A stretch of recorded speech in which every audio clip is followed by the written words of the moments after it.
So ayun, what's up mga katuldok? So ayan, ito na yung ginagawa ko na panibagong masterpiece ko. Sobrang maestra ni Tuldok. So puro tuldok pa rin po siya. So ayan, mga naglalarong bata to yung luksong tinik. Luksong tinik yata ang tawag yan. So ito yung art ko naman na 4 years in the making na hanggang ngayon ginagawa ko pa rin.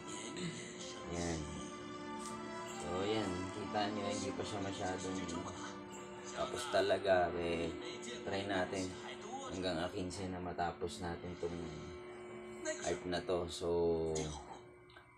yung mga bago pa lang po dito sa aking YouTube channel po, like and share. Masaya na po tayo dyan. Like and share po yan. At sa mga gusto pa pong sumuporta kay Tuldok, yan, may Gcash number naman po tayo.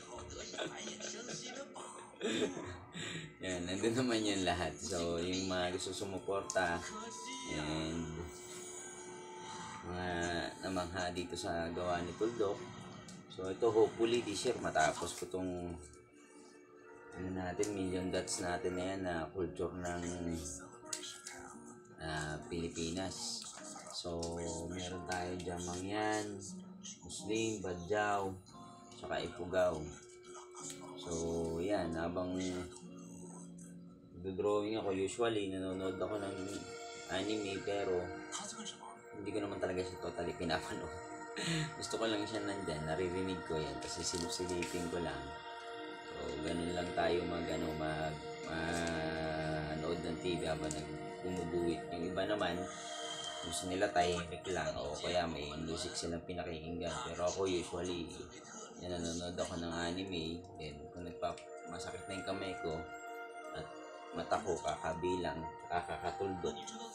Siyempre medyo masakit din sa mata to lalo na sa daliri kasi ganun lang naman siya halos inch lang talaga inaangat mo sa daliri mo dun sa paghawak sa inyong ballpen. So yan, usually ginagawa ko may kasama talagang bilang. So yun yung bilang niya. Ito pa.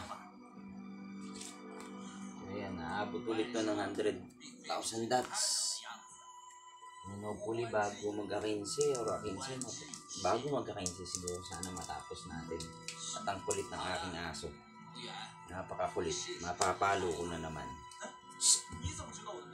Kulit na mapapalo na naman kita Napakakulit nito So yan, sa mga walang sawang nanonood sa YouTube channel ni Tuldok, thank you so much po sa inyong lahat and God bless po.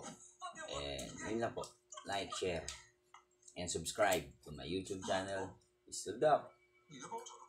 Peace out.